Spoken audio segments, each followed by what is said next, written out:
resident economist is very happy that you mentioned the social conscious investing that all the millennials are doing, because he likes to remind us of that on a frequent basis. So quickly, I'm going to ask one question for all of you to answer the same thing as everybody prepares to break into the next roundtable. It's the same one we asked the panel before you. Where do you see the biggest gap in terms of health and wellness when it comes to affordable housing? Okay.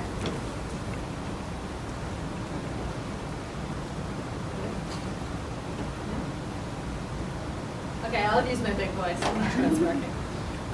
I would say just knowledge in the marketplace. You know, those in affordable housing are already dealing with incredibly complicated finances and ever-changing regulatory and difficult to compete for land. Like, I get it. It's a really difficult industry. And for us to add one more thing and say, oh, now you have to consider health.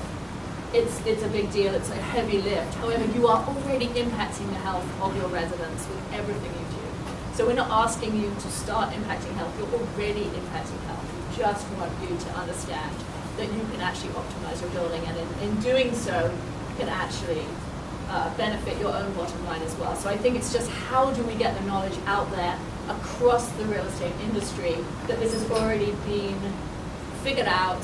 It doesn't add cost to your projects. You don't have to reinvent the wheel. I wouldn't say it's easy, but it's not difficult. So I just think that getting the word out there is the biggest challenge. And that there's an economic benefit at the end of the day. Absolutely. Once everybody implements this. Okay. Are you okay yelling or? Yeah, I agree with that. I think 2 points, if I may. One of them, I think the biggest health impact is having security about housing. I mean, housing security has become one of the #1 issues that creates stress and exacerbates chronic disease. People are quite aware of that.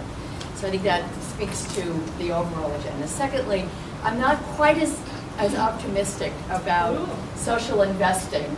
So far, I know. It's very exciting. I've been to many LISC sessions and I'm trying to learn as much as I can.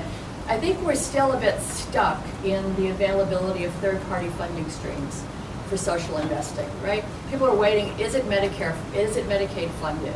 Is there an aging stream? Is there others? And I think we have to be really cautious about this because the initial investment may be X, but where are we 2 years or 3 years? If you're still wanting a return on investment for the social investing in a couple of years, these projects are not going to be sustainable. So there may be initial investing around building that I'm not familiar with, but I've been to a lot of sessions on this question of social investing, and I think we have to be really cautious about the sustainability without a third-party funding stream. It's how to make it work long term and not just be a quick in and out. Lori?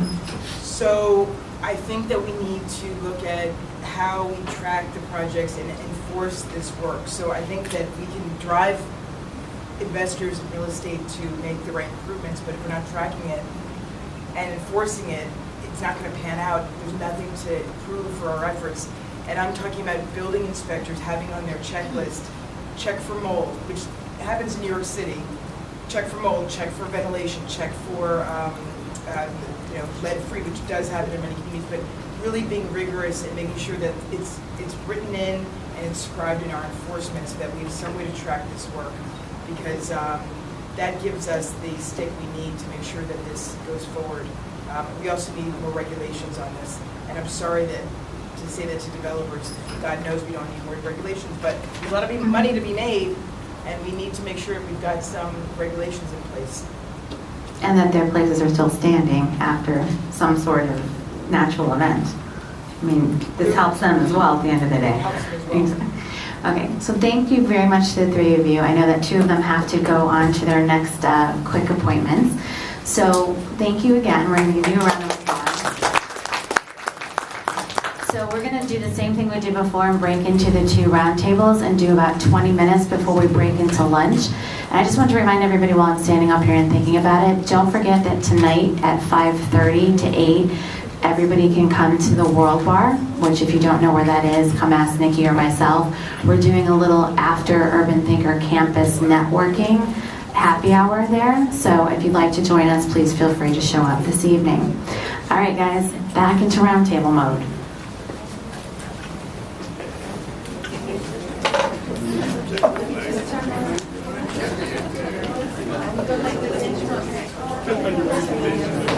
Gotta bulk it up.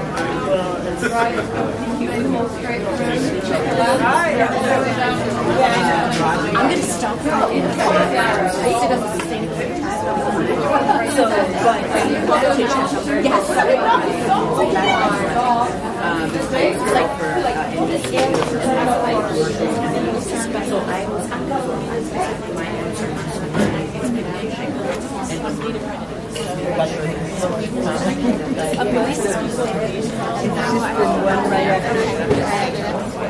Thank you so much.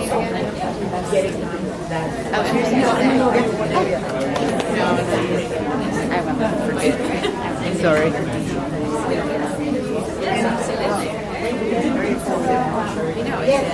But I think